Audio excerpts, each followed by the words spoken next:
What I was going to say was I really have to reevaluate our friendship because I've heard some disturbing news about you. Really? Yeah, you're a criminal. Oh no, what did I do? You are a copyright infringer. I know. I really have to reevaluate my choices and our friendship, is what I I'm just saying. want you to know, Nathan, that I got accused of copyright infringement from another person. You did not. Tiffany You're a Reese. serial copyright infringer? I'm a serial copyright infringer. Oh my God. I have to go to the police. You shouldn't hitch your wagon to me. No. This, I was hitching my wagon to your star, and then like every other star, you disappoint me. Scrolling through my feed, all I see is bullshit. Fake news, clickbait, gotta sift through all of it. Oh. Like share, retweet, trying to keep up with the trends, but it's all just a facade, man, it's all pretend. Online bullshit, that's all it is. You say you're living large, but I know it's just a myth. Online bullshit, can't you see? We're all caught up in the nonsense, it's time to break free. I was so happy to find you because I was like, oh my God, like, and someone, a real person that's actually like, you'd actually done research, like you'd researched the whole story. I was like, wow. I mean, that's kind of what I've tried to do with my channel. Yeah. That's why it's called Go Do Your Own Research. Well, you have so much information. First of all, we should say, welcome to our show, Sophy. God, thank you for having me. Thank you for wanting to hear what I have to say. Well, you have so much information about, first it was BJ / That Surprise Witness, which is what we talked about and how you found us. And then you are going into the It Ends With Us. I just want to call it bullshit because it just keeps going.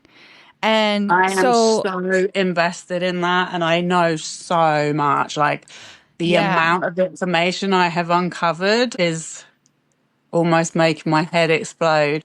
And that's what's making me more interested now.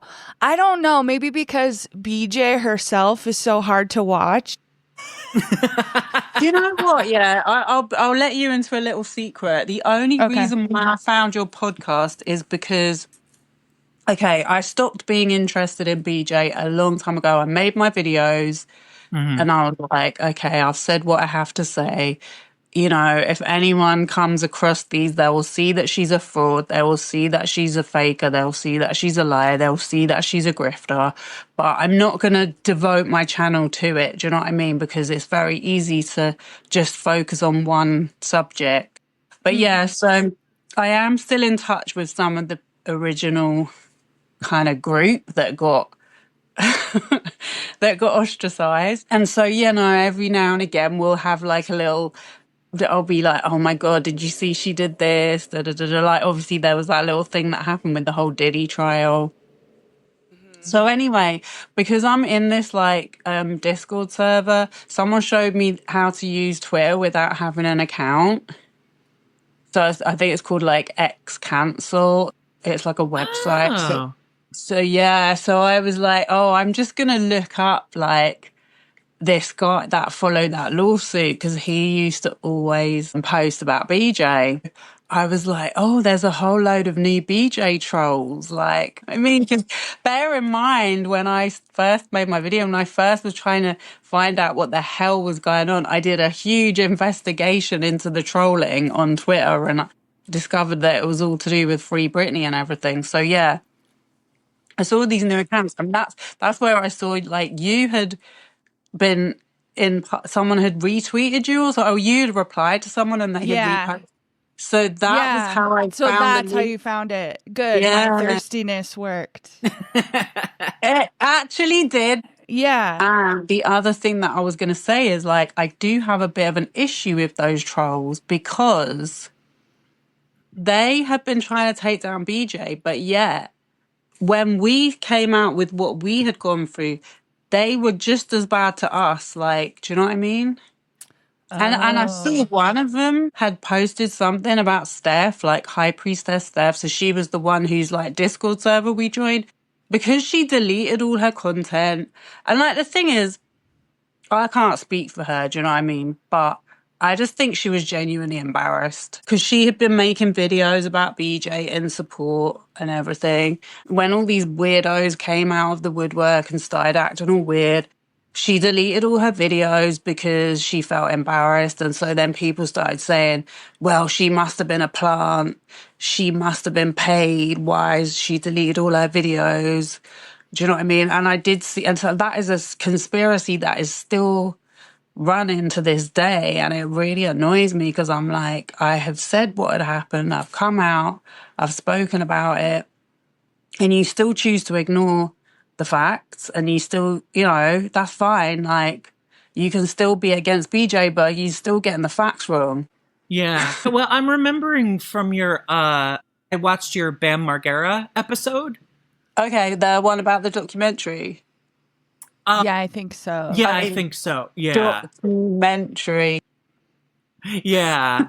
Yeah. And what I found was interesting is when you were talking about the trolling, you were mentioning, I think her name was Melissa Nathan, who was like, I think a PR person for Paramount, who, like, you said something about, like, maybe all the trolling kind of began as a PR operation. I don't think she was anything to do, well, we don't know if she was anything to do with Margera, but there's a guy called Deb Wallace who is. So let me just explain for anyone who doesn't know. Melissa Nathan is a long-standing public relations lady. She's from the UK, and I have been really, really looking into her background and really wanting to talk about her because I have talk about, like, getting way too close to home, yeah? So my background is before I do what I do now. I used to work in the fashion industry, yeah? So I used to have my own business, and I used to work with a lot of celebrities. I was on shoots every day with celebrities. So it turns out Melissa Nathan was doing PR for Rita Ora. Do you know that singer? Yes, I do. And she's kind of less known for her singing and more for just like her presence in paparazzi or like other places. It's Rita on the front. Sidebar, tries, I'm like, who is this woman? I mean, I think of her as a British socialite, like a beautiful girl who walks the red carpet for no reason. You know, they're like, what projects are you promoting? She's like, no, I'm just here. Which is why I feel like you've probably heard of her, but you're probably not like, oh, she has that song, you know? Yeah, no, I've definitely heard of her. Yeah. She had her biggest song, I think, was called Hot Right Now. But anyway, and she's from Britain, so I wonder if her music makes more. Yeah, you're right. I mean, even when she first, so she was signed to Rock Nation when she was really young, and then she was doing like lots of photo shoots and stuff. Like, that's how I met her.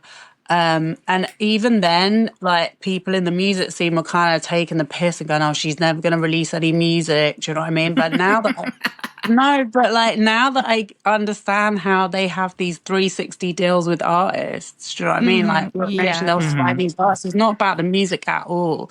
That you're just a commodity. You're a commodity to them. You're like a brand that they can sell. Like, so she was doing like the Adidas. She did an Adidas collaboration. She's done like a shoe brand, you know, so she does all these different like brand deals that they then make money out of it. And she was on the X Factor. So come to find out, Melissa Nathan was doing PR. She's so secretive. This is the thing. It's very, very difficult to find any information about her online, but I've been digging.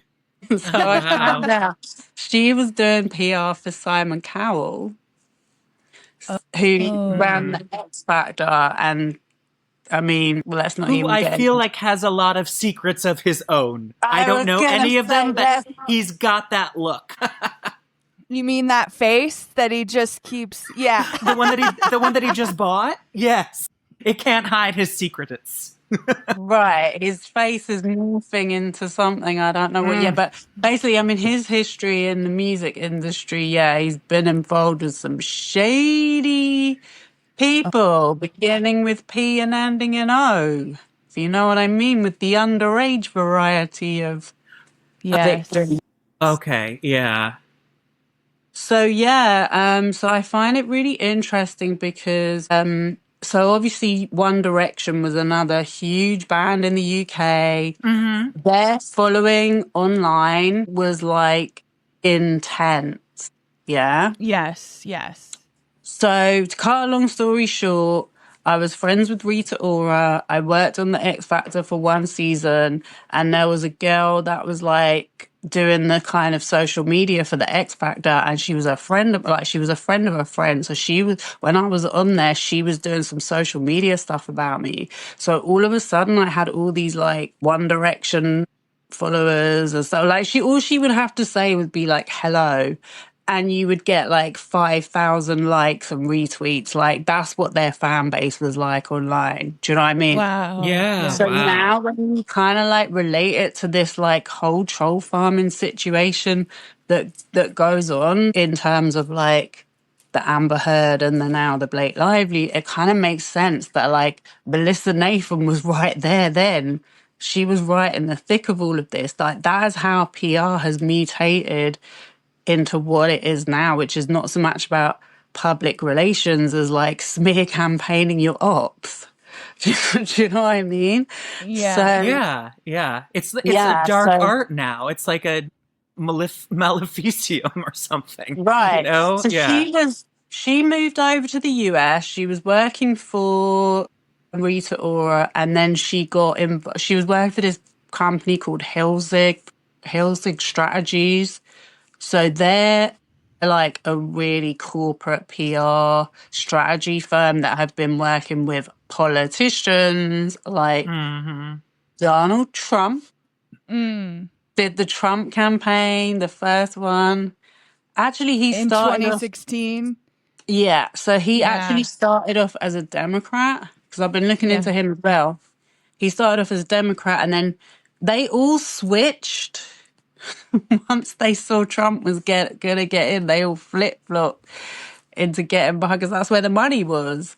And so when you think about all these things like the Hillary Clinton email leaks and what's that other thing, QAnon, which again, I knew nothing about any of this stuff, but now it all ties in with this social media posting and seeding and getting the crowds behind you to make you start believing this stuff. Do you see what I'm saying? Because I know it sounds like very odd, but I know. But in 2016, when he Yeah. won, Donald Trump, and everyone was so like, oh, we didn't think that was going to happen. But then they did investigation with Cambridge Analytica. right. Remember that? She And it was- was like, He was implicated with Cambridge Analytica when they came to do like an investigation. Her name actually comes up. She was questioned. Melissa Nathan. Yeah.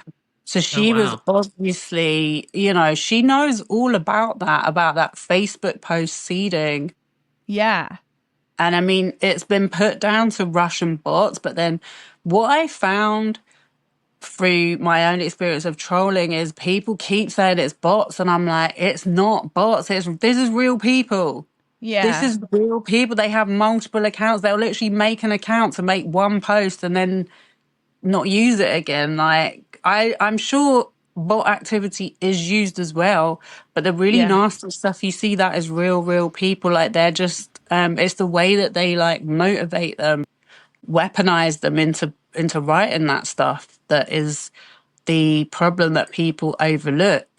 But yeah, so she's been involved in all of that. Then Johnny Depp was there. Oh, by the way, let me not forget, Hilzig worked for Harvey Weinstein for 5 years. She was working for him right up until 2024, where she started her own company called Tag, which Scooter Braun, which is Oh my God. right. I'm telling you, Yeah. this is like law.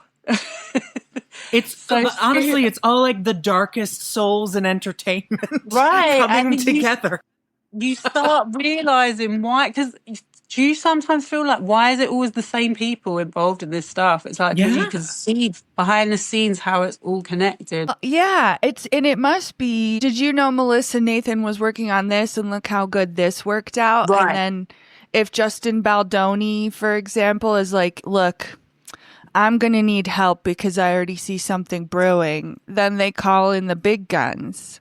That's it. And I mean, I think it's even worse than that because, yeah, like I was going to say, so Scooter Braun, who already has beef with Taylor Swift because he bought her masters, and also that whole thing that happened with Taylor Swift and Kanye West, recorded the phone call and everything.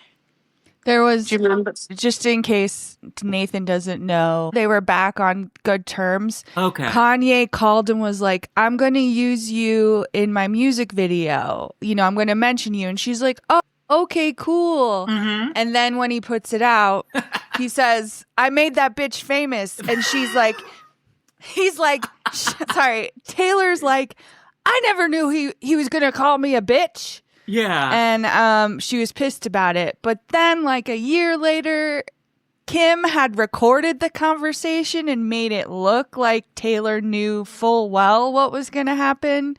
And then, like another year later, we found out she edited that. Oh, all right. So, like, I think at the end of the day, we never really knew which side to take. Did you take a side, Sophie? I'm always on the woman's side normally, and I'll be honest with you, I've never been a fan of Kim. Yeah. She just has annoyed me since day one, and it's funny because Scooter Braun was Kanye West's manager when that was going down, right? Right. So, Okay. do you know what I mean? So that's the big thing to remember. So then he buys her masters because she changed record label or whatever. But yeah, so Scooter Braun's there in the background. So then he has this company, Hype, that he's like the CEO of. It's based in Asia and like K-pop and stuff. But yeah, so Interesting. they invested in Melissa Nathan starting her own company called Tag PR, which was last summer. So that was when the whole It Ends With Us stuff was starting to brew. Yeah. Now the question is, because Scooter Braun and Justin Baldoni knew each other, Justin's like such a fanboy because I'll be honest with you, in the UK, no one has ever heard of Justin Baldoni. I mean, we hadn't really either, you know? You had to be like a fan of the show Jane the Virgin, I think. Right. And like, I wasn't going to watch that. Like, that wasn't geared towards me, I don't think. I don't think anybody was a fan of that show. Well, when I get my nails done, my nail lady would be like, so what do you think? Like, which side do you take? And I'm like, well, I'm not going to go against the woman. Same. And she was like, well, I always watched Jane the Virgin. And I could tell, like, he's a great guy. And I'm like, okay. Sure. That was the thing. Like, when it all started becoming this big story, I couldn't understand why he was so popular. And then, because I personally do not find him attractive at all, but then I realized, oh, a lot of people think he's really attractive and like he's buff and he's got his chest out. And I guess, like, you know, I guess that's what the girls go for, or whoever they are, the people, his fans, you know. So yeah, I think his fan base is very like much biased by what he looks like, and they're just assuming that because he looks like that, he must be a good person. Yeah. Blake Lively looks so bad, you know, at that point when they had all those clips of her. It was like, Yeah, she made some terrible choices in terms of like her PR around the movie, but that doesn't mean that she's not, you know, a victim of him. I have a question for you, Sophie. Just go for it.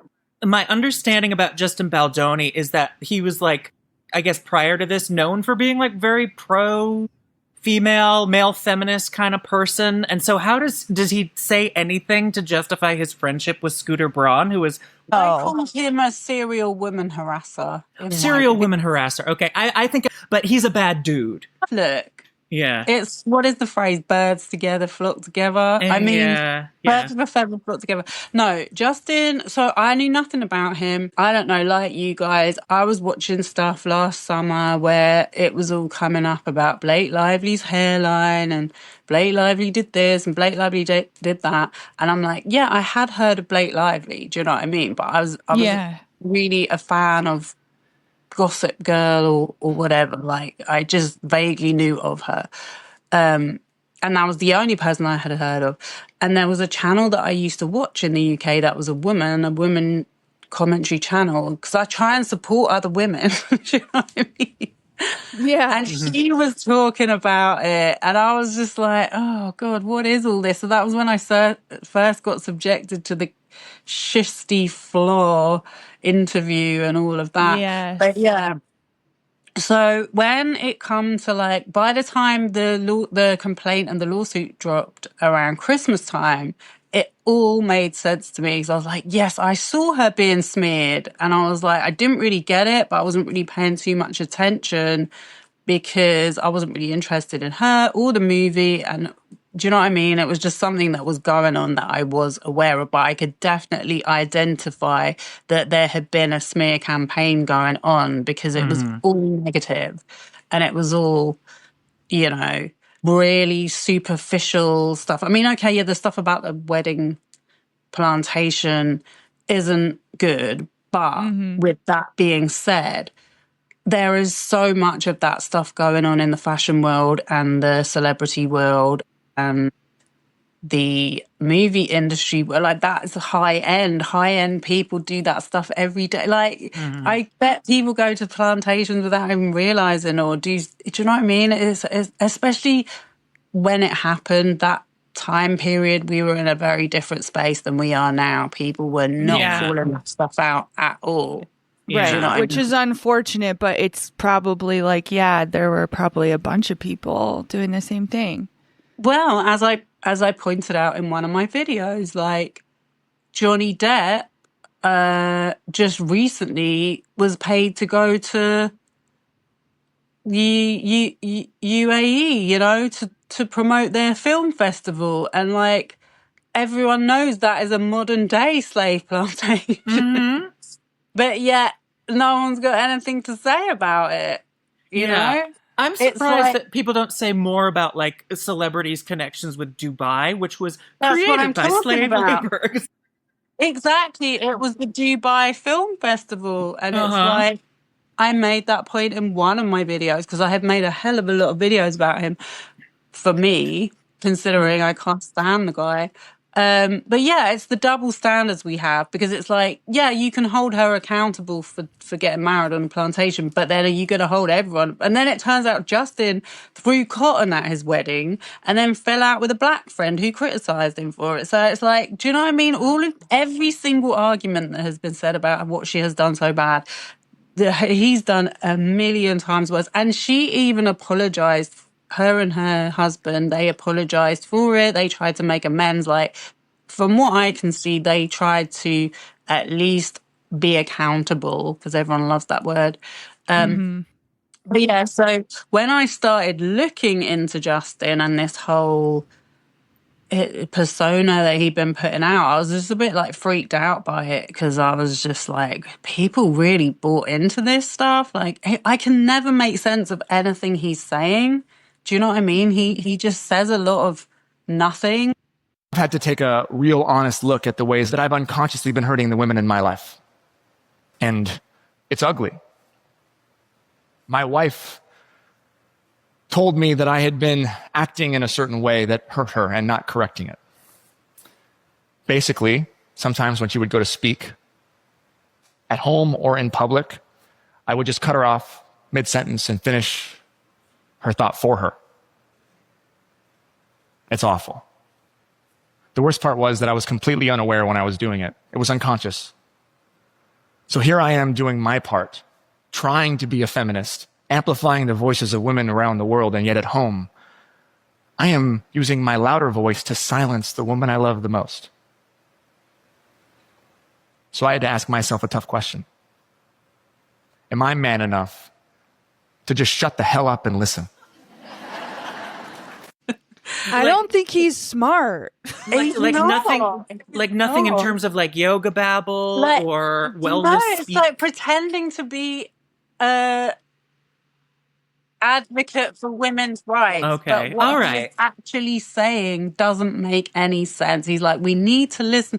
Like, we need to listen to, and it's more about him as well. It's always like, I've been living in this toxic world of masculinity, and it's always about how it's harder for a man.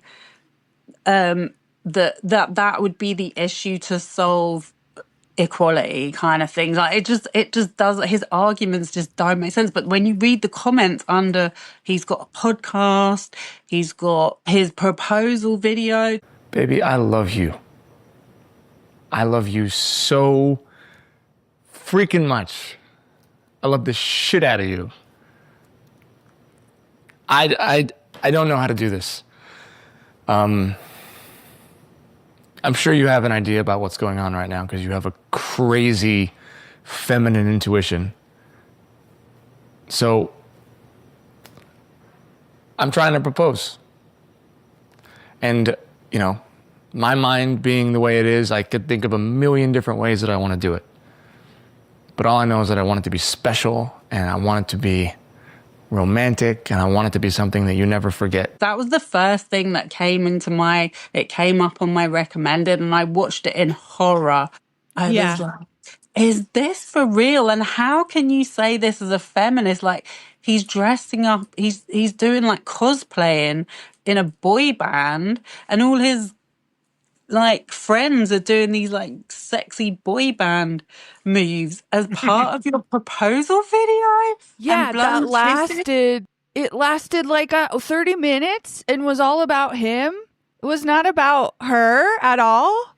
Exactly. Everything is all about him and the struggle of men and how it's like, I don't know, you'd need to watch some of it to be able to like hear what I'm saying. But like I've really tried. I've really watched a lot of the content. But then one thing they did, which I think was like kind of when they were starting the Man Enough thing, they did a round table episode where Scooter Braun was invited on. My God, I had no idea. Yeah.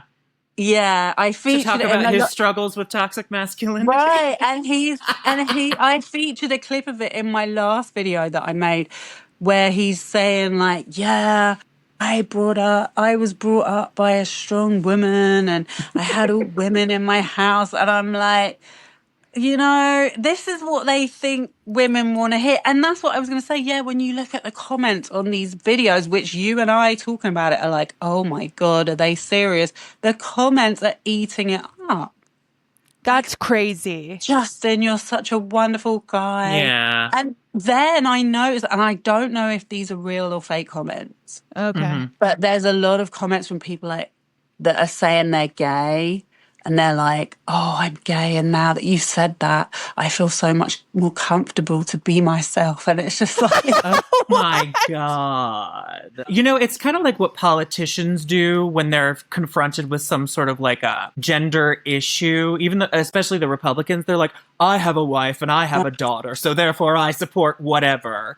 And it's just like, yeah, that doesn't make it special. You know, it's like, yeah, I have human beings in my life. Old. Yeah, no, it's becoming so old now to bring your wife in. Oh. Was it becoming so old, that thing of like, well, I have a wife, so I can't be gay or I can't be... Yeah. I love my wife. And that's the thing Justin always says as well. Like, he's told on himself so much. He's like, well, you know, I have women sliding into my DMs and telling me how wonderful, how perfect I am. He actually I've seen said that. those words in the Me Too episode. But I love my wife. And it's like, okay, but how many men that cheat say that? I mean, when I get direct messages on Instagram from women that tell me I'm perfect and they look the way they do, I just try to delete because it's conscious, because I know where that goes. And I know that I'm also weak. I'm not perfect. I'm far from perfect. Yeah. I adore my wife. Far. Far.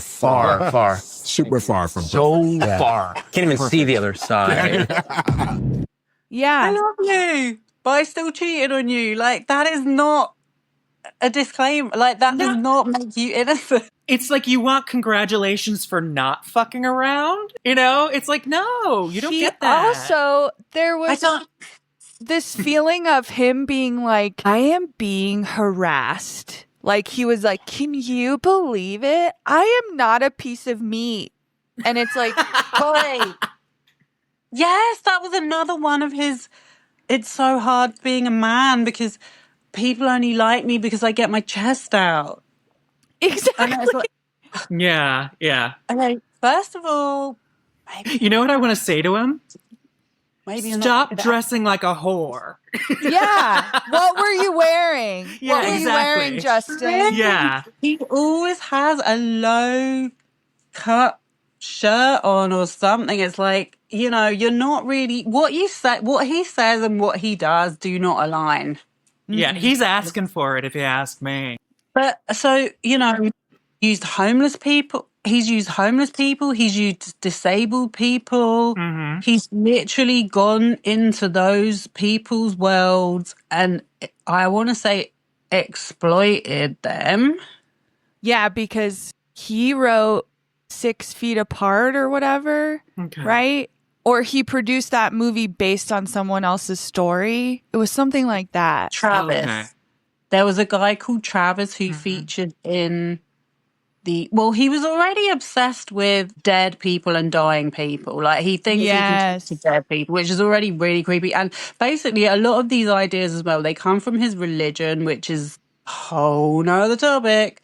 He's in this religion called Baha'i, and they believe in, like, I don't know, something like is being alive the same as being dead, and that there's no racism and that there's no sexism and that we should all just get over it and move on. And I'm like, it just feels like a lot of gaslighting, and it, do you know what I mean? Because it's like it's something. Well, it's just a different way of ignoring the historical and institutional factors that have contributed to, you know, racism. And it's just like, well, now we can all forget it. And it's like, no, I bet like black people can't forget it. I bet people of color can't forget it. And like we, you know, white people. Anyway, I'm not going to go off about racism. I'm going to let you continue to speak. No, I know. Sorry. But they did know. But they made a video behind. So behind have a lot of websites putting out propaganda. And that's one of their bits of content is a black woman saying that she sat in church next to members of the Ku Klux Klan. They were lovely people. Oh my God. Wow. I'm not They were joking. nice to me.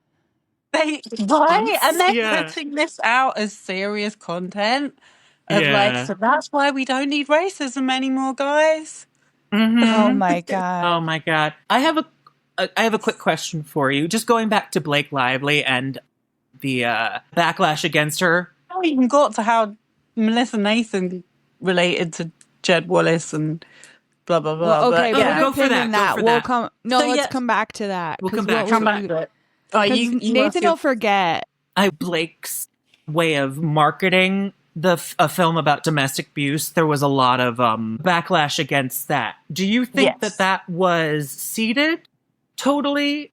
Was it 100%. justified? Okay, all right. Okay, so what we know is that there was a marketing plan that was put together by. So Justin had Wayfarer Studios as a production company, and they had a deal with Sony for this movie, but everything was being done by Wayfarer. Sony's like the distributing partner. Right. Do you know what I mean? Yeah, so they weren't involved in the production. So when Blake Lively complained to them, they were like, Right. we're just But distributing. you know, when it comes to the distribution of the movie, they've got very strong ideas about how it's going to be marketed. Do you know what I mean? So they had a marketing plan, and this is listed in her complaint. But the problem is, a lot of the stuff she listed in her complaint, which was made back in December last year, has been overshadowed by all the blah blah blah blah blah of the Justin Baldoni fan club. Yeah. So yeah. it said very, very straightforwardly in the marketing that they wanted to, it's a film about domestic violence, but we don't want to talk too much about that. Do you know what I mean? We want to be like, emphasize the fact that she owns a flower shop and it's about moving on from domestic violence and rebuilding your life. And it's kind of a bit similar to how they're covering up the racism. It's like, well, she's been through domestic violence, but she can still have a great life now. Do you know what I mean? So, yeah, that all very much was in the marketing plan. She very much went along with it. And so what we know now is this guy, Jed Wallace, who was brought on to do the underhand social combat plan. So he's the one that creates the subreddit pages, allegedly. I'm not saying there wasn't a Blake Lively snark Reddit page made on the 9th of August 2024, the day he started his contract. But there is. I just want to reiterate, you're saying he didn't start a Reddit board on the 9th shortly before this. No, according to him, he was just monitoring. Okay, all right. But it's just a bit of a coincidence that a Blake Lively snark subreddit page. I didn't even know what a subreddit was until I started looking into this. But that page was started, on that date by an account, the moderator, who also started their account that day. Or actually the day after. I'm surprised you can even do that on Reddit. Like, be a mod when you, like, literally have a fresh account. That's the thing. You would think exactly, that you because couldn't. I wouldn't have, if I opened an account, like if I had an account on Reddit, I would not know how to be a mod on a subreddit. Like, no, yeah, we have a subreddit, and we don't know just how have to our mod. fans there, and we don't know what to do. We have like maybe we should have rules. Yeah. Right, and that's another thing. Yeah, they say in their bio or their intro or whatever it is you put that it's about because they felt like they were being censored. Okay. And I'm like, you felt like you were being censored? Like, there was so much Blake hate. Negative stuff being said about her at that time, that who's censoring you? Because it just sounds a little bit like, no, I'm not quite believing it. You know what I mean? There's a lot of pieces to put together in this puzzle. So the first post was the interview with Shusty Floor, where they said Blake Lively was bullying her because she asked a really inane, stupid question, and she was a useless journalist that was desperate to have a snark YouTube channel. But yeah, so what we know is that Jed Wallace, on the 5th of August, was sent the list of back to work conditions that the whole studio and Blake Lively had put together, because she was so like, basically Melissa Nathan had been secretly talking to Jed Wallace about it and sent him that document before he was even working on it. And so they were putting a plan together of how they were going to like combat the narrative, anything that was going to be said bad about Justin. Yes. They were going to like combat it. I mean, they say it was organic, but we know that he was creating, or his team.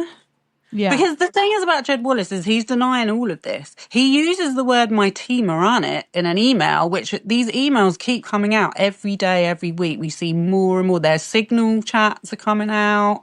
You know, because he thought he was really smart using Signal with the disappearing messages, but some of the people on the team were not that smart. So the messages have been deleted. But he's giving away more and more evidence to show that he was, not only was he involved in this from before it started, but he works with her other clients, like Jake Paul and Logan Paul. And with the Pauls. Yep. Jesus, this goes He's deep. a business partner. He's a business partner with Jake Paul. It is like all the worst people. It really is like all together. The worst people on the internet. Oh my God. And Wow. I know, like, the whole thing with, like, I don't really keep too much up on the polls. I mean, it's hard not to. If you follow any kind of commentary, they come into everything. Oh my But God. I know last year when he did that collaboration with Mr. Beast, those meals. Oh, the Yes. Lunchly? Yeah, and they were, Yeah. and there was all. So I was really into that whole Mr. Beast thing. So I do not like him at all. No. And by the way, Hilzig, who Melissa Nathan used to work for, is Mr. Beast's PR company. Yeah. Oh my God. I know, it's crazy. But I remember last summer when that was all going off with Mr. Beast and like they were saying there was mold in those Lunchlies. Right. I was going to say, Nathan, did you ever buy them? Because you seem to be a fan. Yes, and I got botulism, but I still stand behind them. They were delicious, mold or not. Well, if you listen to... There's actually a YouTube video of Hilzig production. They're doing an on-stage lecture and they're talking about how nutritious his meals are. Mm-hmm. And they're being deadly serious. That's crazy. Yeah. But anyway, these are the same people that helped get Donald Trump in. You know, now they're helping tell us that Mr. Beast's clearly not nutritious meals are nutritious. But yeah, so they did a smear campaign on a guy that worked in a supermarket because he took some of their products off the shelf. Oh, okay. Yeah. They tracked him down. I just remember seeing this video last summer. They doxed him. So you can imagine what their audience is like. Oh, the Pauls? Yeah. Oh my God, I bet they're vicious. Logan Paul did a whole video saying, this guy took my products off his shelves of his store and said that was an FDA complaint. There isn't an FDA complaint. He's made a mistake. Not only is there a lawsuit against Logan Paul's company Prime for there being PFOs, which are forever chemicals, in the Prime hydration drink. All right, let's talk about this. First off, anyone can sue anyone at any time. That does not make the lawsuit true, and in this case, it is not. There's claims that PFOS or forever chemicals come from plastic. So in this case, they're not talking about the actual drink, the liquid Prime. They're talking about the bottle that Prime is manufactured in. This ain't a rinky-dink operation. We use the top bottle manufacturers in the United States. All of your favorite beverage brands, Coke, Pepsi, Tropicana, Dr. Pepper, they use these companies. If the product is served in plastic, they make a bottle for them. Accordingly, we follow Title 21 for the Code of Regulations for PET and all other types of bottles. The products are manufactured by our company in a manner compliant with all pertinent current good manufacturing practices by the United States Food and Drug Administration. All of our suppliers use GMP facilities. But let's say they're talking about the drink itself. Here's where their argument really falls apart. Pay attention. But according to the testing done by one of the lawyers for the plaintiff... Whoa! Hold it. You saw Goodman or Walter White, brother, because this little study that was conducted by a lawyer is absolute bullshit. They're claiming that Prime has 0.06 ppt, parts per trillion. But that's interesting because the EPA says that anything under 1.1 ppt cannot be deemed as reasonably accurate, meaning they don't have the right tools or resources to even prove what they're claiming. Are you following this? It means the detection limit is 66 times more than what they're claiming we have in our drink. And that's just the detection limit. Your own state will not even take action unless it's over 40 parts per trillion. So we don't even think this information is factual, but for the sake of this conversation, let's continue. In one Prime hydration drink, they found 3 times the amount of PFOs that you should consume in drinking water in your life. We have a very big, multi-million-dollar filter that filters the water from the state. Water you drink at home, water provided by the state before we make it into Prime. If this claim about PFOs and PFAs is true, what is that saying about your state water? Then, according to their website, the Environmental Protection Agency's recommendation is using one of 3 tactics to remove as many PFOS and PFAS as possible. Activated carbon, ion exchange treatment, and reverse osmosis. Well, we do 2 out of the 3 of those to clean the state's water before it even becomes Prime. We don't think these numbers are factual, and we're not the only one who caught this. The level that was reportedly found was below the limit of detection, and if that even was the level, it is still 66 times lower than the recently established federal maximum contaminant level of 4 parts per trillion for PFOS. For customer safety, we retain samples of every single batch of Prime that has ever come off the production line. So if/when this plaintiff wants to come forward with a production number, we will retain samples from that batch and conduct our own independent study. We're putting out better for you products. Meanwhile, our competitors are on the cusp of getting banned in the United States. And then the guy was like, yeah, it was a precaution. Like, there hasn't been an FDA complaint about your product, but like, we had a warning about something. So I just took everything off just as a precaution to our customers. And so, yeah, they doxed this guy's supermarket. I tell you, when it comes to this stuff, I'm like the encyclopedia of random bits of things that happen on the internet. But when it like turns out to be all interlinked, my little brain is like, yeah, I saw that smear campaign on. They did that guy in the supermarket. And now to know that Jed Wallace worked for them, do you know what I mean? It's like, this is how they do stuff. And it's been happening with victims of assault and violence for years. We know it has. Do you know what I mean?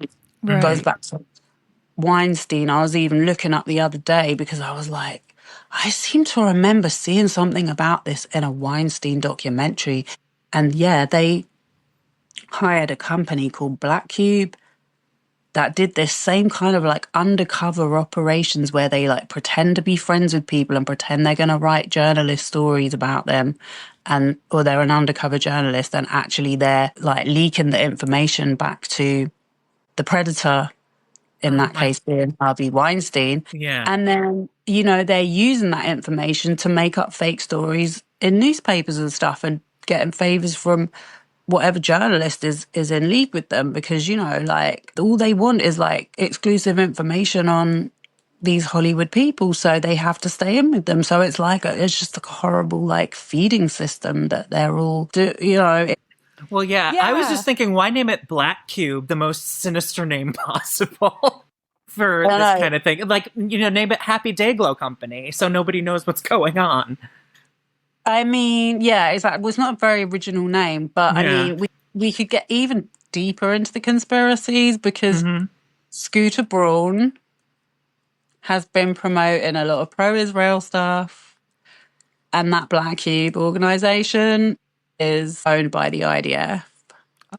And the guy that was spying on Rose McGowan, who's actually, last week I spoke to someone who knows her, and he was saying at the time, she was like, these weirdos from Israel are like stalking me and harassing me. And at the time, which was like 2016, everyone was like, just thought she kind of lost it a little bit, but now it's like, I remember that about Rose McGowan. She was like, she was very much painted as like, post Me Too, she's like going nuts, and therefore that's like a way of invalidating the entire movement. Yeah. So what they've done is now they've moved this kind of behavior online into social media communities, and they'll just have like, not even the fan of the person, because this has gone way beyond Justin Baldoni. Like, we're talking about all the commentators and all the content creators that have got behind the story, who have got like mental audiences. Like, look at the people that they've been feeding this story to. Candace Owens, well, the guy that we're gonna, I'm sure, get onto, Andy Signal. Is he from Popcorn Planet? Planet, yeah. So, as we were saying off mic, BJ, just like a little bit back to where BJ was, she's getting tied into this like right-wing QAnon stuff without seeming to know it. I don't know. But I knew who Liz Crokin was because we did a Pizzagate episode. Because there are still people, I mean, that's what QAnon is, basically, a continuation of Pizzagate. And she had been in this documentary that I had seen, and I thought she seemed sane. She seemed credible to me. I thought maybe there was something to what she was saying. That's why we did the episode, because I wanted to investigate Pizzagate. So, but then you start to realize, no, Liz Crokin used to work for like Star magazine. She used to write celebrity stuff. Okay. So she didn't work for like a bit. I thought she worked for someone like the New York Times or something. No, that's what she wants you to think. She had a very brief, from what I remember, she had a very brief like association with a reputable mainstream outlet, but she was just doing puff pieces. She wasn't like doing hard-hitting investigative journalism the way she would want you to believe. Yeah. So Okay. this didn't totally break her brain. Like, I don't think she was ever writing New York Times level journalism. It's just that then she became obsessed with this and then got kicked out. Like they were like, well, we don't want you to write this in our magazine. And now she has like a Substack or something where all the crazies will pay to read her bullshit about that. Yeah. Or like then she made that movie Slave Princess, which is about Britney Spears, but it's QAnon-y. Well, that's where BJ comes in. So the whole thing with BJ and Free Britney. So this Free Britney, you could do a whole episode on Free Britney, I tell you. Yeah. I think, especially if you did it on YouTube, I think that would definitely get you people interested because it just sort of like fell apart overnight. Did it? Yeah, like, well, I know she's doesn't seem to be doing well on her own. Am I correct? Britney, yeah. I don't think she's been doing well for a long time. I do not like to focus too much on, taking down women that haven't done anything to me. Do you know what I mean? But yeah. But yeah, no, I think I was just wondering if that had something to do with the collapse of their concern. To be honest with you, I think the Free Britney movement was propping her up for a long time. Got they it. sort of Okay. became her fan base. What I'm saying is the Free Britney movement just like that disappeared. Like, do you know what I mean? They just couldn't, if you think about how intense it was and how active it was, and then the conservatorship ended, and then she had that book release that there was some conspiracies about, and then there was a couple of more posts about her Instagram and stuff, and then it just like fizzled out, and I haven't seen anyone talking about Free Britney for like well over a year. When you think about how big a thing it was. But I do have some conspiracies about it, considering I do not know anything about Britney Spears or the Free Britney. Well, this is all from my own research. So, But I think in the beginning, know. in the beginning it was a genuine activism movement. But I think the timing of it as well, being it was just COVID at the time of COVID. Yes, I think so many people got invested in it because of COVID and being at home and being online and going out like to the protests and stuff, because it was like a time when we still weren't even really allowed to do much. Yeah, what were we going to focus on, right? Exactly. So I think, that was 2021 was the time that I really started getting into, COVID got me into watching Real Housewives. And then when I started really watching YouTube, because I hated TV, I could not watch TV anymore. I was like, I cannot watch this propaganda every single day. So yeah, I started watching YouTube, and then, that was the same time that this whole Free Britney movement was really big and really active. But yeah, I do think that a lot of people in that movement that went on to become creators kind of used it to leverage themselves. BJ being one, Sloan being one. There's a few others. Jake Yonsei, I think he was part of it. I think him too. Andy Signal. Okay, Popcorn Planet. Yeah, because they just went for the fan base. I'm not being funny. Do you think Andy Signal could give two Fs about Britney Spears? Here's the thing. Our friend Emily Rose kind of told us what Popcorn Planet is like, and she's like, was not into him, and so it never made me want to check out what he was doing, really. Oh. But I get the idea that he's skeezy. I think, look, you can be like, we're talking here about how Justin Baldoni is, okay, some people might define it as being predatory. I just think he's creepy, and, he's gaslighting people to think that sexism shouldn't exist. Feminism is about breaking down gender roles, and Right, it's just all nonsense. Like we know why we have feminism, because women are kept down, because women are silenced, women are bullied and harassed when they speak up about anything. You know what I mean? So yeah, I think the fact that he's been allowed to get away with this, having this platform for so long without any pushback, is just astonishing, to be quite honest with you. But Sophie, he's so handsome. If you like that sort of thing, I look at him and I'm just completely turned off. I do not find him particularly appealing either. Even in the movie, he plays a guy that's gross. Like, the movie an seems abuser. very accurate to life, you know? He wanted to play an abuser. And the thing is, like, going back to the whole thing about the marketing and the production of the film, like, obviously Sony wanted Blake Lively to be a part of it. They wanted her input. That's why they made her a producer. Do you know what I mean?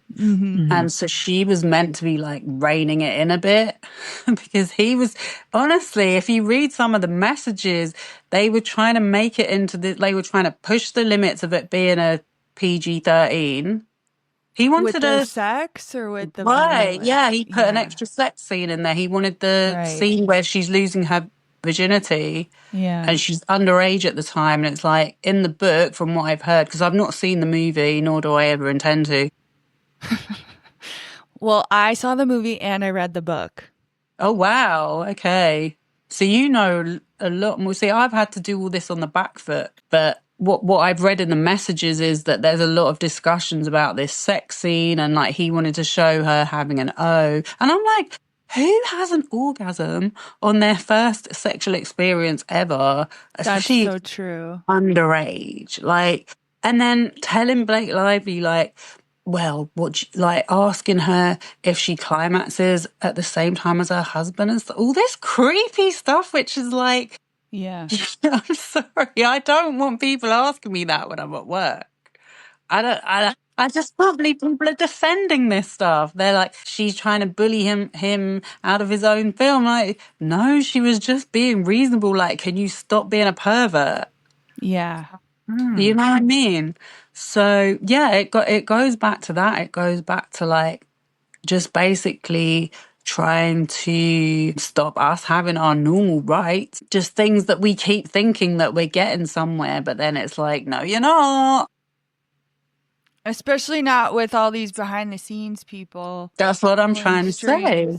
That's what I'm trying to say. We've sort of moved around a little bit, but yeah, but with the QAnon and the right wing thing, that is part of their agenda, is like kind of devaluing the Me Too movement, trying to say that women are lying, and that's Candace Owens too. All of them have that narrative. And then the worst thing about it is they actually give their platforms to actual rapists and predators. I mean, people that... Which is so interesting, because QAnon started because of, like, the suspicions about the cabal of pedophiles in Hollywood. But it seems like as soon as a woman turns 18, she's fair game and a slut. You know? It's like, yeah. So I don't understand... I don't know why I'm looking for intellectual consistency in this community. Never mind. Because, all jokes aside, like, you know, I just think, like, when you watch content, you don't really, until you become aware of it, you don't really understand how it is influencing you and how it is trying to make you think a certain way, until you start uncovering the layers of, like, how deep this stuff goes. Because what I've been finding out recently is the QAnon, I'm not sure, like, a lot of these narratives are developed because of lobbying groups. Yeah. They have been, that's where a lot of money is invested, and they've been making a concerted effort to get younger audiences engaged in conservative politics. And that's how they do it. They know what young people watch online, what storylines they're interested in. So conspiracy theories is a way they've been doing it. And that's basically where Candace Owens has made her empire, because she was sponsored by these well, she was sponsored by an American lobbying group, and her husband was running an English one. I was always wondering, like, why is there so much right wing, like obviously right wing content on my timeline all the time? Because I would never want to engage with it. Do you know what I mean? And then it's like, sometimes you'll be watching a video and you don't even realize until they'll say something, and then you're like, oh, I'm not watching any more of this shit. You know what I mean? Because it's like you just don't understand how it's so many people are like sucking you into it, and unless you're like aware of it, you can just get drawn in. And I think that's what happened with BJ. You know, she already had this big following from being in Free Britney. And there was people like me all over the other side of the UK, knew nothing about it. And she was saying she was making all the right sounds. She was saying she supported victims. She was saying she cared about corruption. She was saying, you know, she was looking into, and this is what really annoys me about her, is she used that Amanda Rabb story to kind of make the Bam Margera, to open up the Bam Margera thing, because I would never have been someone that could care less about Bam Margera. I just thought he was a bit douchey. I didn't really know who he was. But the story was really interesting, you know, about the whole thing with the rehab centers and whatever. But when she brought Amanda Rabb into it, like, that was to me so interesting, because that's a Black woman, do you know what I mean, who died in a rehab center. Because you guys know the story, right? Yeah. So, yeah, that was when I really started to get interested in that story, as because she made out like she wanted justice for Amanda Rabb, you know, and you start following these people because you really think that they want justice. And in your heart, you're thinking, yeah, she deserves justice. But they're just saying that stuff. They don't really believe it. And following a YouTube channel, someone is not going to get justice. Like, I'm not getting suckered into that anymore, but I know a lot of people do, especially with true crime narratives. Do you know what I mean? Yeah. It's a lot of people talking a big game, but they don't actually do anything for victims or to prevent future victimhood. They really don't.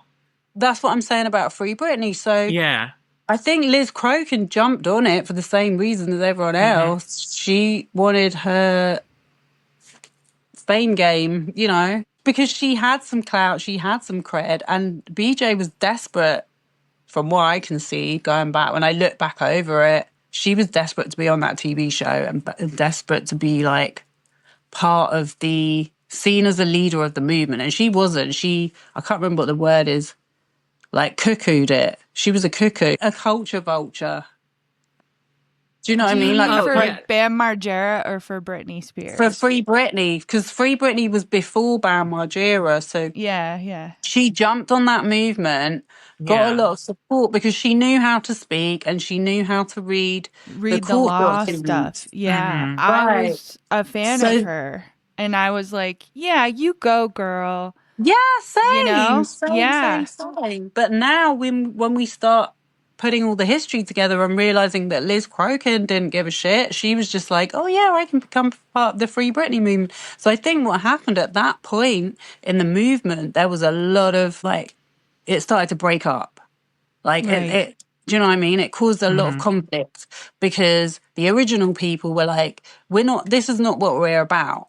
You know, we're not about this publicity hungry, someone who doesn't even know the story, you know, and certain people were chosen not to be in the documentary. And then I think there was like a Netflix one. And so, that caused a lot of disputes within the whole organization. And then, so that was at the time when like BJ decided she was going to carry on doing her channel. And then she moved into the Bam Margera story and kind of felt like she would get the same support from the Free Britney people as she would for Bam Margera because she made it about the same subject matter, which is someone going into a conservatorship. And so for me, I was like, the Amanda Rabb story was really interesting because Amanda Rabb she wasn't in a conservatorship, but Lima petitioned to become her conservator. And I, like, to be honest with you, we don't really have this stuff in the UK. Like, really?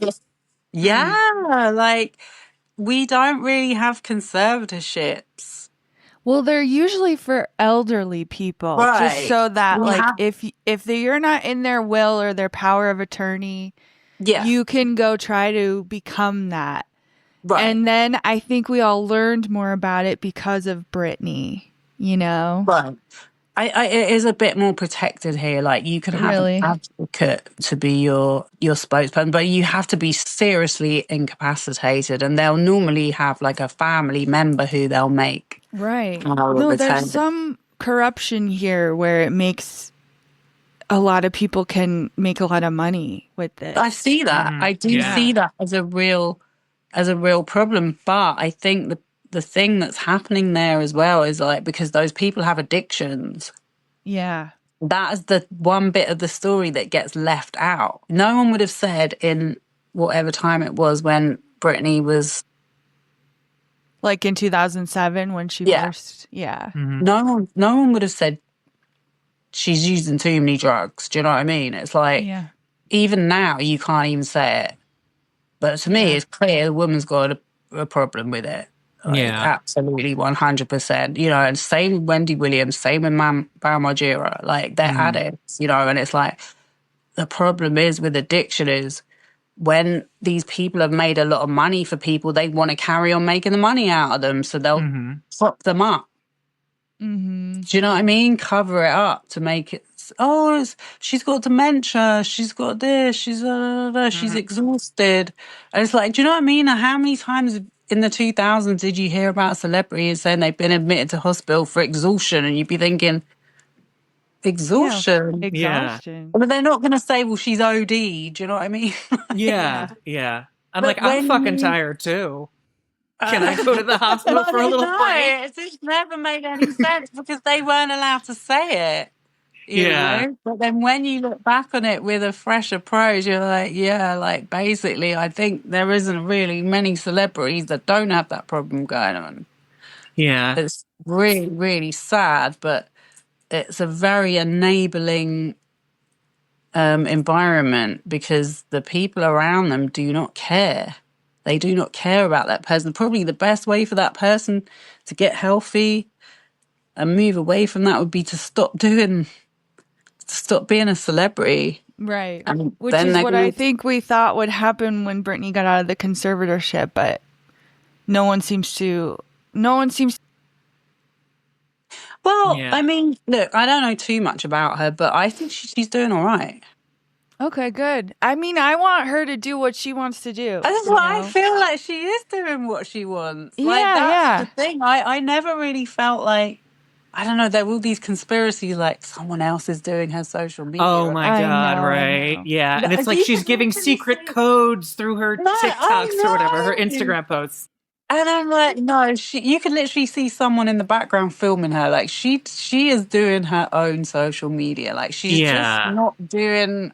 She probably thinks that's great. Like I wonder if people are like surprised by, because like, I'll say about Britney, she's a little kooky. She's fun, you know, but she's different.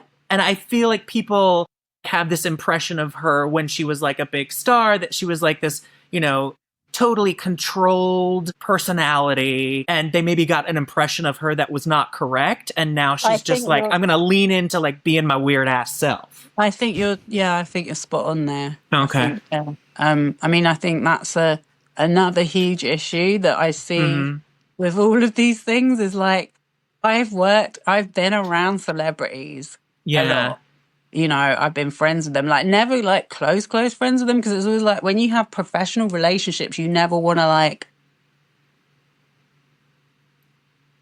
Cross the boundaries. Yeah. Yeah. You do you know what I mean? You never want to get like too involved because it's like you got to maintain that professional barrier. But you know, like when I say friends, like go to their house, you see them at events. You know what I mean? They've been to my events, so supported me with different projects and stuff. I know what people are like in real life compared to the image that is projected of them, and how many people are around them constantly doing all the work, doing all the social media posts, saying, well, we're going to be doing this next week. Like, they're the people that create the persona, the image that you see in the magazines and on TV and whatever, wherever else you see them. Obviously, with social media, what happened was a lot of artists started to take control of their own image, and that's where it all started to fall apart because they let too much. Do you know what I mean? Like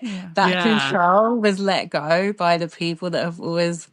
So, you know, when you see all these people doing their Instagram rants, and like, so that's going back to like the band Margera thing, because like that's what he was doing, and that was one of the things that BJ was like, they've taken his phone away, and da, da, da, da.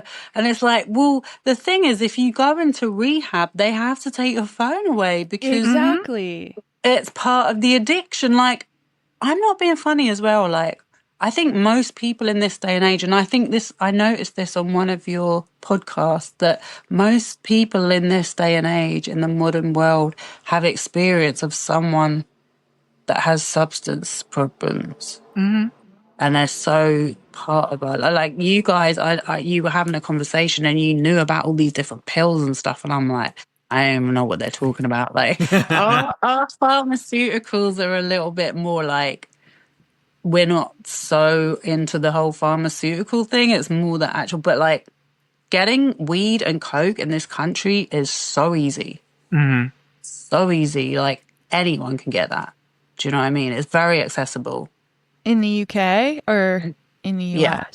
No, in the UK. I've not tried in the US. I wouldn't think so, but I don't know. I have 4 friends I could call up right now who could get me some. No, but these people are advertising on social media. Oh yeah, true. Yeah. You know what I mean? It's not even like hidden anymore. It used to be like a lot more secretive. It's so out in the open. Like Snapchat. You know, a lot of people sell it on Snapchat. But yeah, that's crazy. I mean, so I can't even remember where I was going with my... Oh, just like celebrities and their addiction. But what I was thinking was, if we go back to Blake Lively, Justin Baldoni, there was new stuff that came out this week. Right. Which is that we saw, I believe, in a court filing, like some text messages that prove that Justin Baldoni was orchestrating, you know, like sending things for different content creators to post that would smear Blake Lively. Yeah. I mean, I've thought that all along. But we saw evidence. From when they were like, I think we need to activate the social combat plan. Right. And it was like they sent stuff to Perez Hilton. Yeah, no, this week we've had indefutable proof, but the Baldoni fans will probably still come up with something to blame it on Blake Lively. But yeah, I mean, Brian Friedman, we've not even mentioned Brian Friedman. He's a big part of it. So it's not just the PRs that are covering up the predatory and assaults that are going on against women and men, and children, but mainly women. But yeah, I mean, there's lawyers. So we've just seen it obviously with the Diddy trial. Exactly the same playbook that's gone on there. The lawyers feed the content creators the narrative, the defense narrative. And the content creators are so hungry. Yeah. Well, defense lawyers have been blaming the victim since the beginning of time. Like, that's their job. It's not a good job, but that's their job. But the content creators are eating it up and they're presenting it and they're like, you know, it's content it's just content for them. But that's what I'm saying. It's like, it goes a lot deeper. It's like, yeah, it's just content, but it's like, it's literally going into your brain. It's literally trying to convert you or subconsciously feeding you a narrative. Well, it's a narrative that, it's a narrative that has no resistance, because at least in a court of law, you have like 2 sides that can get out a competing story, and everybody's like listening to both of those sides. Once that gets fed to a content creator, it's a fucking free-for-all. And, you know, that one narrative just gets like you said, seeded just throughout. And once it's there, it seems, it's very hard to get rid of. It's like a virus. Yeah, and then even you start questioning yourself. You're like, oh, well, okay, like, because the amount of times I've heard Blake Lively lied, and it's like, you're like, oh my God, am I sure? Am I definitely right about this? my other question was, because we emailed yesterday and you had your shortening. What do you call it when you shorten a word into a acronym? Yeah, an acronym. Yeah. For Without a Crystal Ball, right? Oh, yeah. That content creator I follow her because I got to see what crazy shit she's spewing. But she's always, it's like, I don't know if someone is. She's like BJ on steroids. Yeah. In fact, I've even had people make that comment on my videos saying I used to like BJ, but then she became like without crystal ball. Yeah. Mm-hmm. So, I mean, her history goes way back. Like, I mean, there was one story I watched that was about this guy that was married to a MLM jewelry seller, Andrea McRae, I think it was. Mm-hmm. And so she was kind of like, it was very like low bar influencer content, but she sold this paparazzi jewelry. Oh, and yeah. Basically they started doing kratom, and then her husband killed himself. And she was still, he hung himself, and she found him in the garage. And then people were already saying that he was having seizures, and she would not stop going live. Mm-hmm. She would post lives of her husband having seizures and her kids. And it was, I mean, you have to watch like a 3-hour deep dive to get the whole story. But I think it was going on around 21, 22. And I remember that crystal ball woman was involved in that. She got right involved in it. She was making conspiracies. She was contacting family members because his family didn't know anything about it. Like she was kind of acting like an abuser. And yeah, she was going live. He was in the hospital on ICU, like wasn't conscious, was on a breathing machine, and she was still doing live selling her jewelry. Yeah. Like it was unbelievable. But yeah, so there were a lot of people saying, that she was responsible for it, and there was like back and forth going on. But yeah, and child protection, someone called child protection on them. But I remember that crystal ball was involved in it. And so that was when I first heard of her.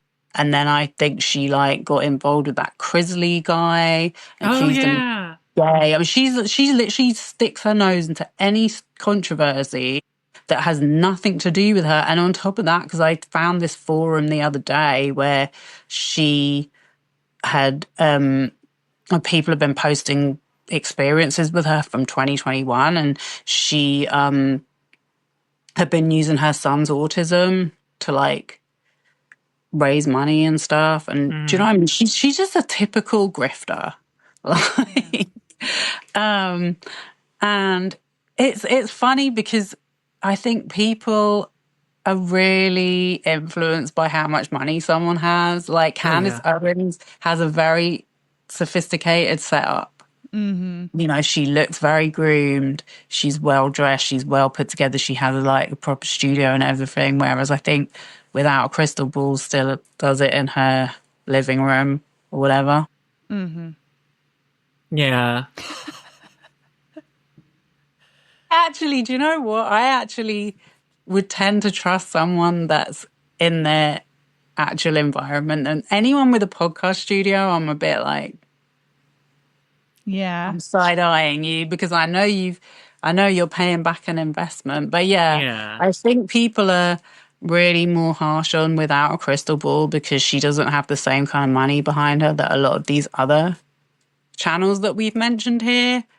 But they're all doing the same thing. They're all doing the same thing. They're engaging the same audience.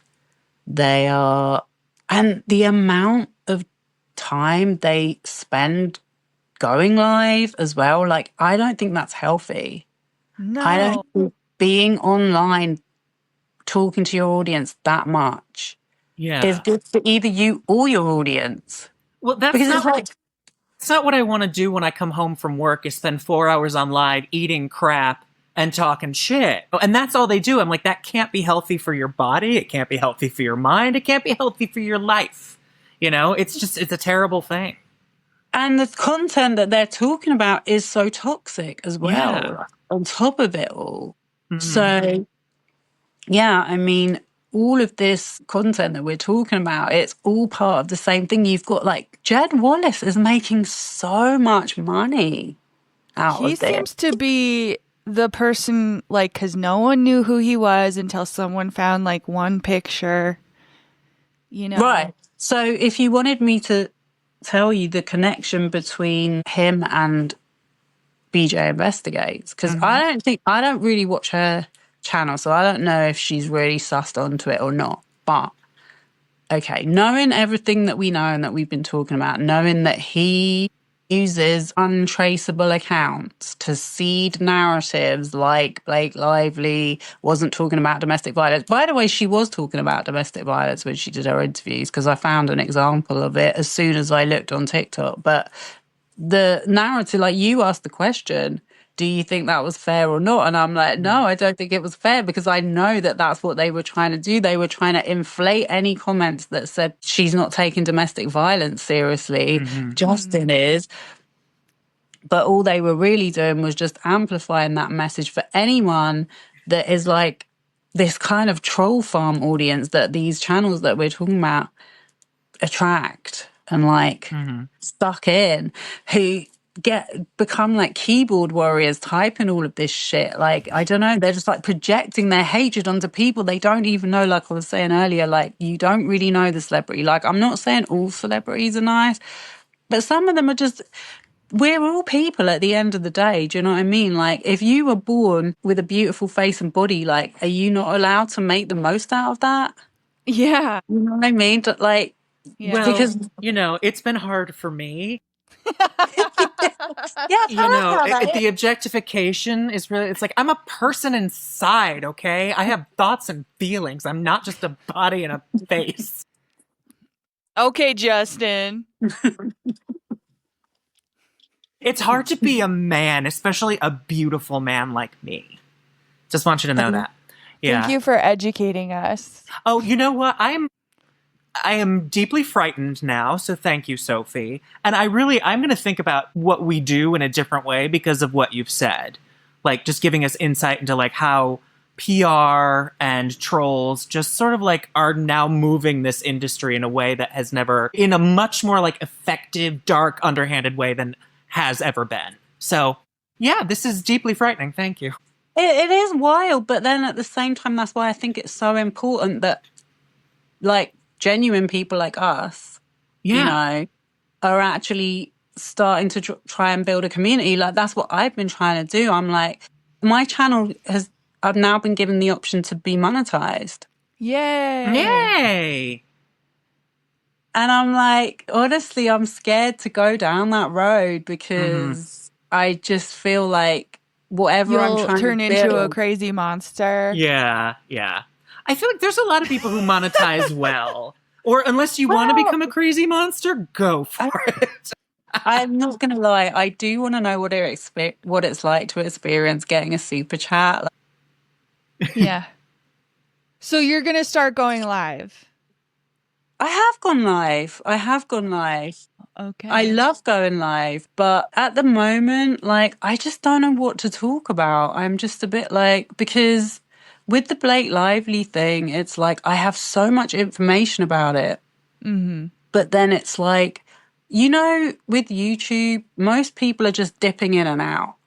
Like I just said, like, it's very unhealthy for you to be like constantly watching stuff every minute of the day. You have to sort of realize, well, who's going to be watching? Like, I do want to tell this stuff, and I want more people to understand, like, what's going on, because it can drive you a bit crazy. You know, you can be sitting there thinking, I think I'm going a bit crazy. But then I'm like, there's so few people that really understand what this Blake Lively thing is really about. And it's so kind of irrelevant to their lives, where it shouldn't be, because like you just said, it affects all of us, because these people are not just acting on behalf of celebrities and influencers. Like, they're working with politicians, they work for corporations, you know, they work with investors. Every it does affect every part of our life. Like any little bad thing that's happened with a company, they'll employ these techniques to cover it up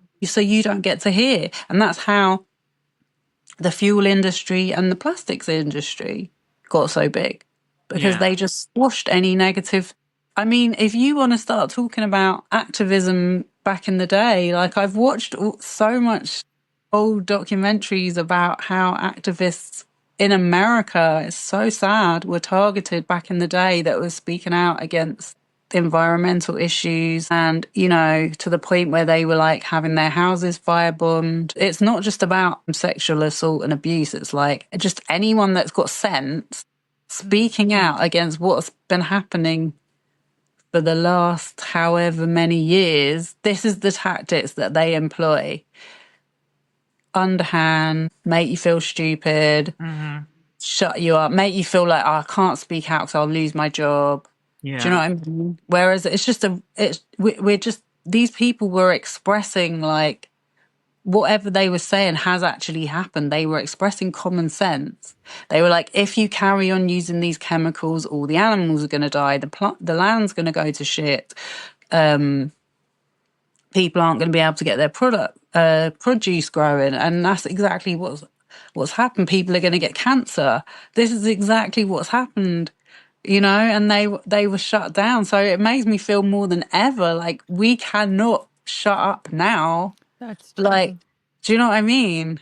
You're like an Aaron Brockovich of the internet. I don't know. Some days I'm like, oh, I can't be bothered. Like, honestly, I did get into doing lives, and then it's fun, but then it's quite exhausting as well. Like, I always feel a bit drained after I've done a live. Like, so these people that do 4-5 hour stretches and then come on the next day, it's mind blowing.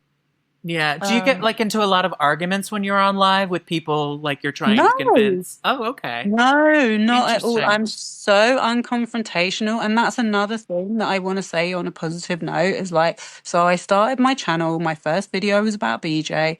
Yeah, I got a couple of negative comments, a couple of people coming along going, you were just jealous. Yeah. You should look up to her. I'm like, first of all, you don't even know me. Like, you do not even know how great my life is. Like, why would I be jealous of her? And that's nobody should look up to BJ. It's just this idea that you've got to look up to a YouTuber because they've got loads of subscribers. It's just ridiculous. It's like not everyone wants that out of life. Like, I'd much rather have a smaller group of people like that I could actually have intelligent communication with than just going after stories, you know. And like for her, like when she gets on and she's like, let me tell y'all what's going on now. Yeah. She's like pissed off. And she recently, she got a new like lip look recently. And I was like, she looks like the Joker. I haven't watched her for a while, but the thumbnails still come up on my recommendations. I'm like, how is this possible? Because I've literally not watched her videos for over a year, and I'm sure she's like paying for some boosting service or something. But maybe. I see her. I see. Well, because there's other creators that I've stopped watching more recently than her that have way more views and subscribers that just disappear overnight, but for some reason she will not leave me alone, so I have to look at what she's talking about and her face. And it's like the way she alters her face in those thumbnails, I'm like, you are not a model. Like, no offense, like I said, I don't want to take anyone down for their looks, but she alters herself in her thumbnails so much to look like someone that she is not in real life. And like you saw what she looked like in real life in the HBO documentary. Yeah. Like, I always thought she was a pretty girl. Like, but just be comfortable with who you are. Like, she's from the thumbnail, she's given this like false image that she looks like a model or a movie star. Like, that's like a physical manifestation of how she has changed, you know, because she used to.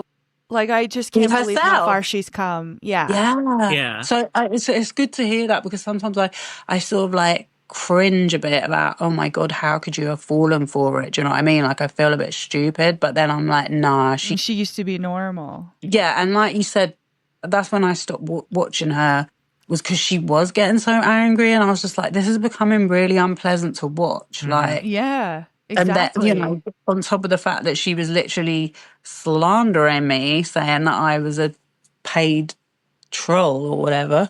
Yeah. Can I ask a quick question about BJ? Because when we did our show about Lima, actually.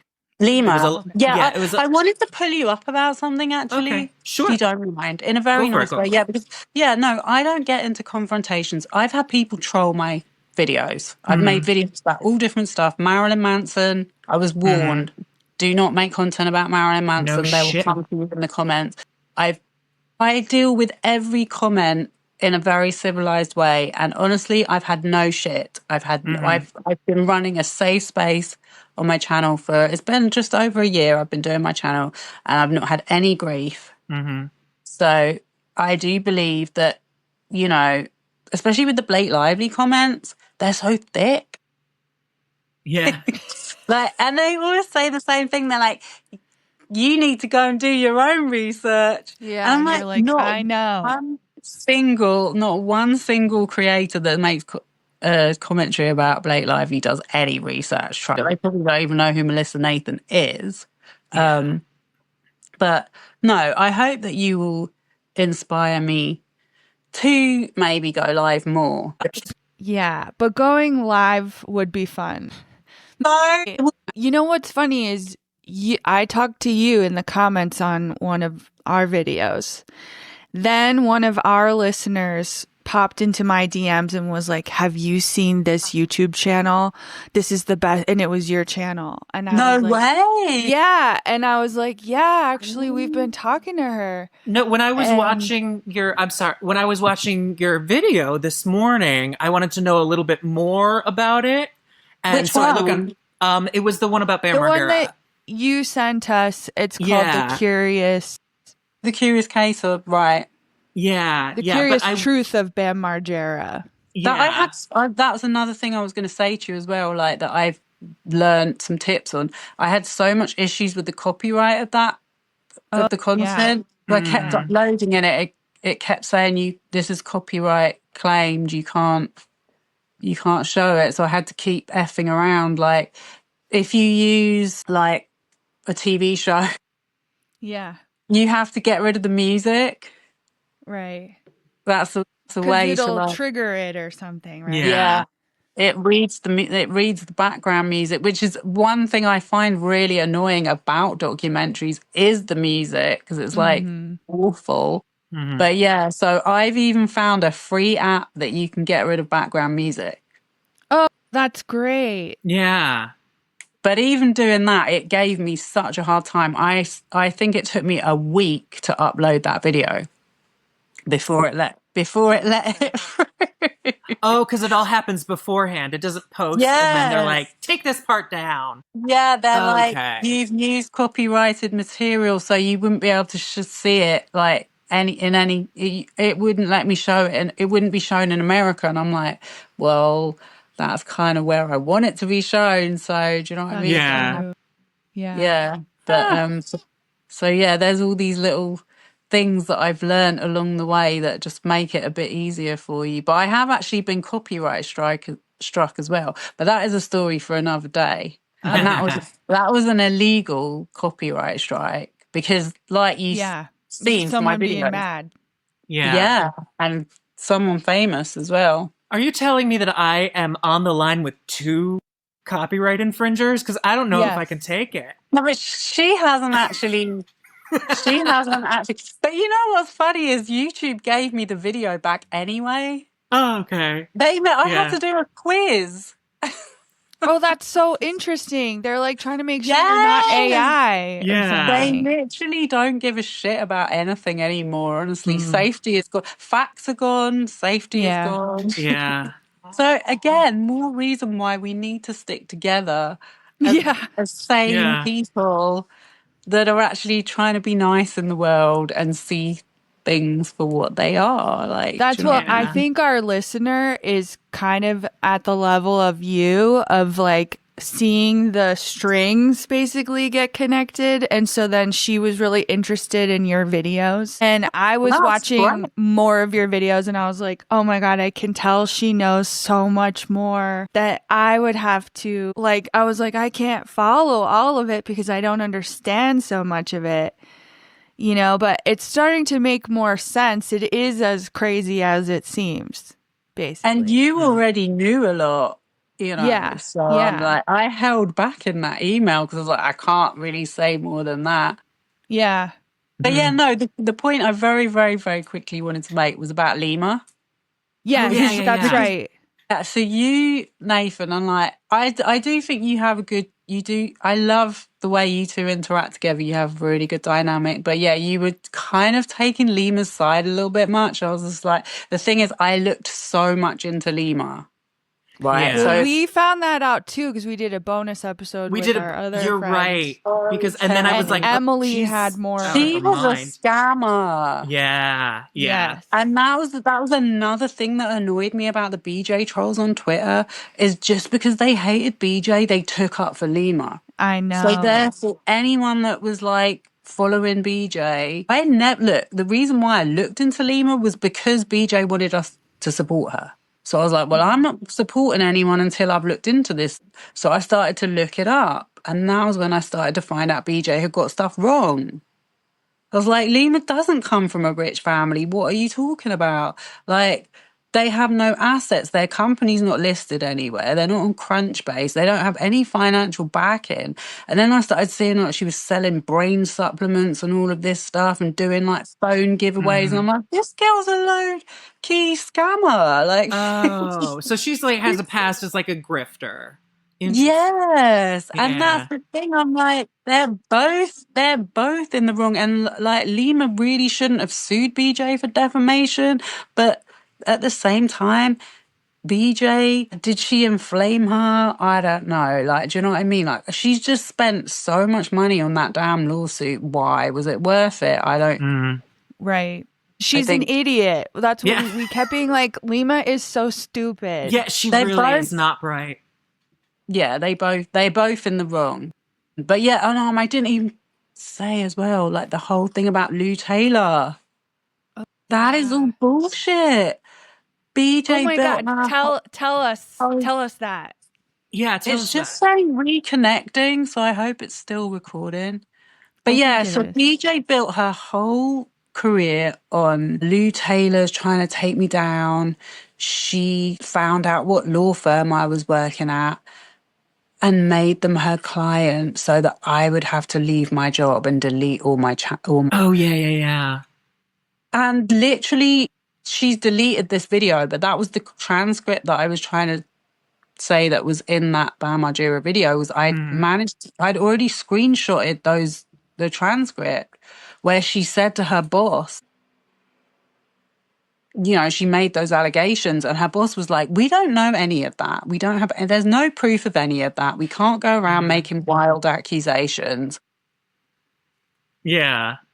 And then she took that one conversation, literally left her job that day, and then turned it into this huge conspiracy that Lou Taylor had stalked her. Whereas it's the other way round. Like, BJ has made, I don't even know how many videos about Lou Taylor. Lou Taylor's never taken any action against her. Not even at all. Not even a cease and desist. And then it gets worse because her and Sloan made a video saying that Lou Taylor had sent Sloan a cease and desist. And do you know what? I think he faked it. He probably did. I really think that, because then I didn't know who the hell he was. But now, knowing his history and what a scammer he is, I do not believe Lou Taylor gives a shit about any of them. Yeah. Honestly. Because I've never liked Sloan. I look at him and I go, ew. And I don't know why, you know? Because he's like Paris Hilton. He's just shitting on women and saying everyone has mental health issues with no facts on his side. And like he has spoken about girls, celebrities that I actually know. Okay.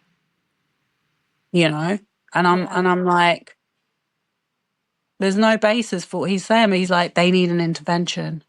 My God, I've just seen this like totally grainy bit of footage that's been completely filmed illegally. Well, And I now think I'm it's so funny diagnosing them with needing with needing a medical intervention, but at the same time you're a free Britney supporter. Like, he's a fake. The people who are hypocrites seem to be many.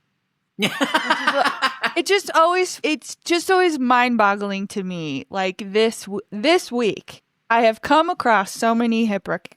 It's the affliction of our time. It really is. It's really awful, isn't it? Because it's like, I want to like find good people and listen to interesting conversations and like have conversations about stuff. And I'm like, the circle is just getting smaller and smaller every day. Yeah. And the reason why I don't have other social media platforms is because I want to protect myself. You know, that's another thing. Like, I think not being on Twitter and Instagram, like, I just have my YouTube channel, like, it protects me from people sending me horrible DMs going, you shouldn't have made that video, you're ugly. Yeah, probably true that it does slow that down. But I would totally love to do like a live with you. That would be so fun. I used to do it on like Sunday night. Oh, okay. And then that would be like Sunday afternoon for us. If you're up for it. Let's put it on the calendar. There's so much more to get into. Like, I know. I was gonna say like this new James Vittuscka thing. Oh my God! Yes. Do you understand that? Because I tried to read about it. Okay, so he was the Daily Mail reporter, yeah? Yeah. So he was talking to Leslie Sloan, which is Blake Lively's publicist, or in the text. And she was saying, like, and he was saying, look, we've got these stories going out that something's gone on. And she's like, no, it's nothing to do with Blake, like saying she was difficult to work with and stuff like that. She's going, no, it was nothing to do with that. They all hated Justin. Like, I can't speak about it. I'm just getting on a plane. I don't want you to put anything out on the record, but I promise you're being fed lies, right? So the word sexual assault was used, and Brian Friedman used his tech in his defamation lawsuit. We still didn't get on to talking about Brian Friedman, but yeah, Brian Friedman is a bully who allegedly raped someone as well when he was at college. Yeah, so he put out his defamation lawsuit, and James Vittuscka's texts were used, and he said that he'd heard that there'd been a sexual assault, right? And he just had it wrong. Yeah, so that was kind of like a linchpin of their defamation suit.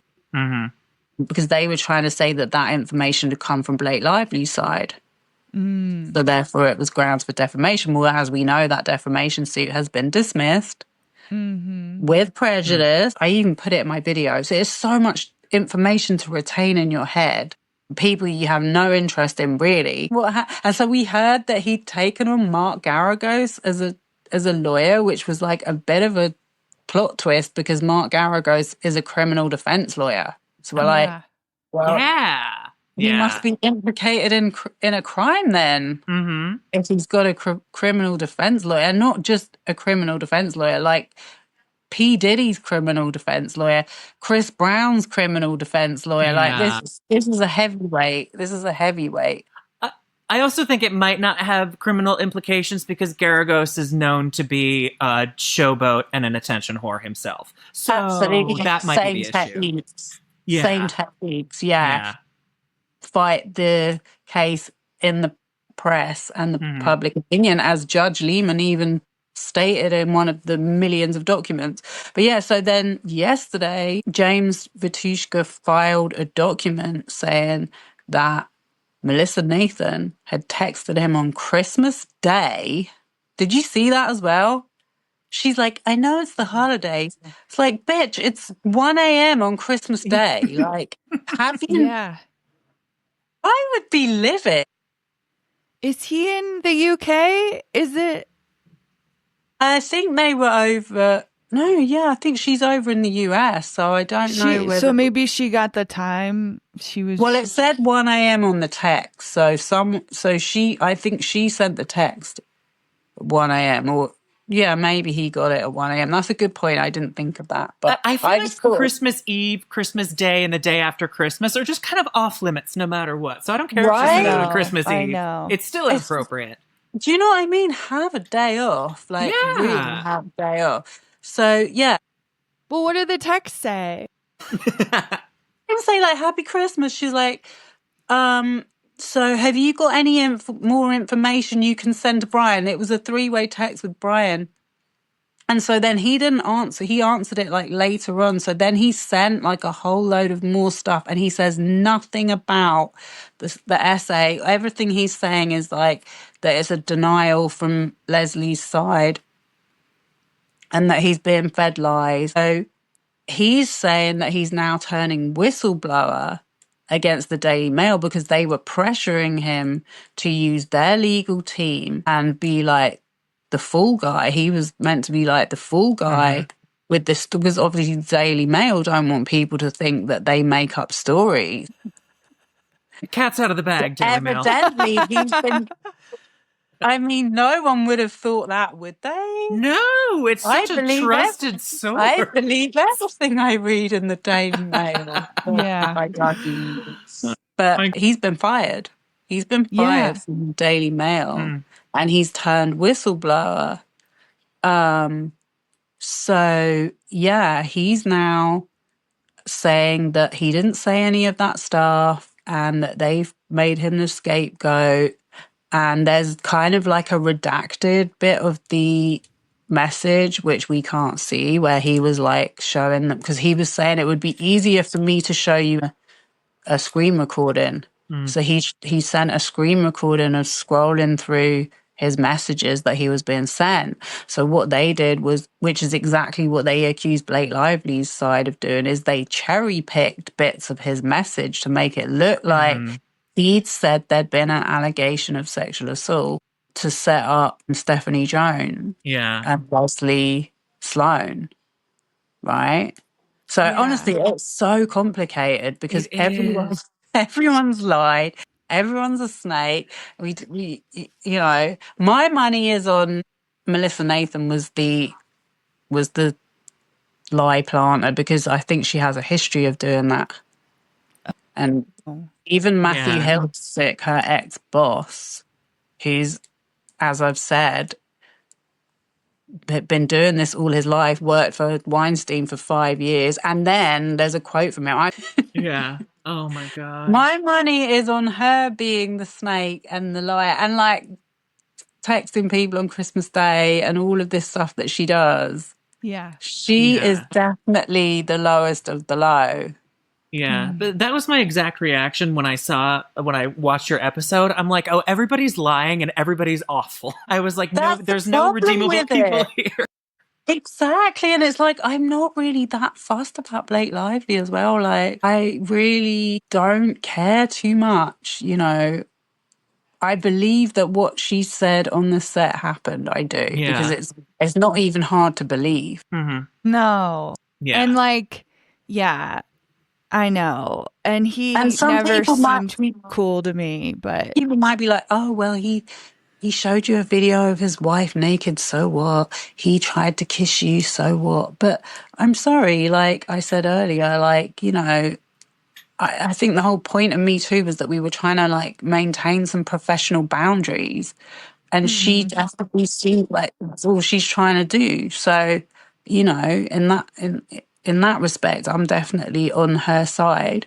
But I don't know her. I don't know what she's like in real life. So it's kind of awkward because it does, you know, I've been lumped into Team Blake and I'm like, I'm not really Team Blake. I'm Team Women's Rights. Well, that's the basic thing is I think people, when it's a celebrity involved in their dealing with, like, basically this is a workplace sexual harassment case. And, like, no matter if she's an actress, she still has the right, any other person who works in an office, to be, like, protected from that. And I feel like audiences don't realize. It's like being an actor on a movie set is a job. It's a workplace, just like everything else. And, you know, they deserve the same consideration, people who work in that. So, yeah. Absolutely. And that was the point I made in my first ever video about it. Yeah. I said, every woman goes through this experience at work, you know, and what do? You go to your HR. And not only that, but I've been on sets.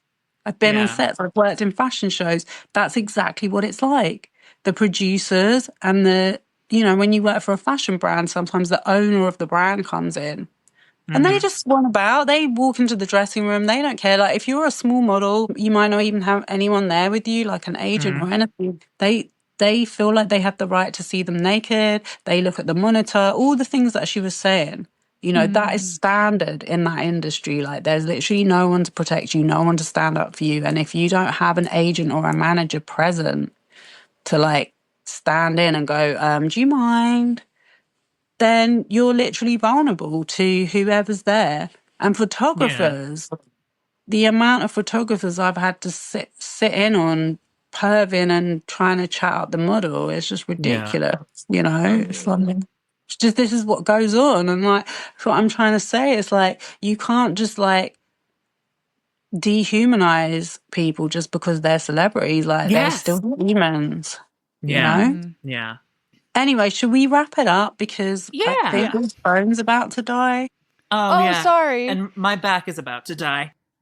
But it's been so lovely, honestly. It really has. It's so nice to be you. You have instilled great fear and even more loathing in me. Yeah. Don't be fearful. Like, I'm really, honestly, I think this whole troll navigation is possible if you don't engage with them. We all need to have more of a sense of humor about ourselves. Some of their takes are so dumb. It's like, oh my God, this is actually making me laugh out loud. Yeah.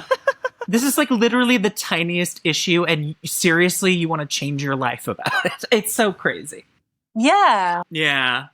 All right. Well, Sophie, tell everyone where they can find you. Okay, so my channel is Go Do Your Own Research. Okay, we will tag your channel. So I kind of keep my real identity. Yeah. It's very, so you can post it, and then I can say, I've done this podcast. We're going to go live on Sunday. All right. Okay, sounds good. Thank you so much. Thanks, everyone, for listening. Nice meeting you. All right.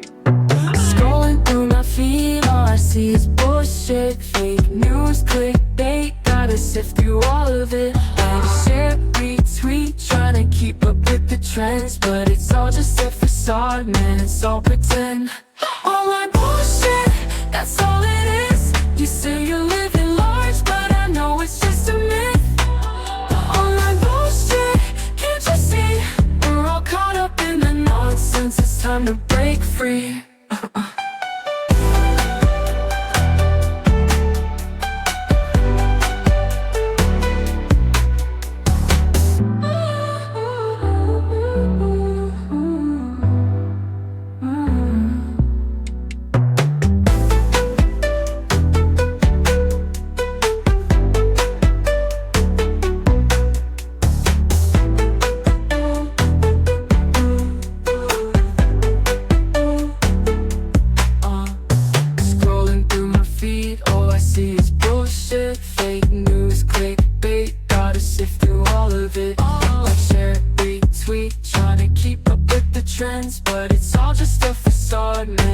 Pretend. Online bullshit, that's all it is. You say you're living large, but I know it's just a myth. Online bullshit, can't you see? We're all caught up in the nonsense. It's time to break free.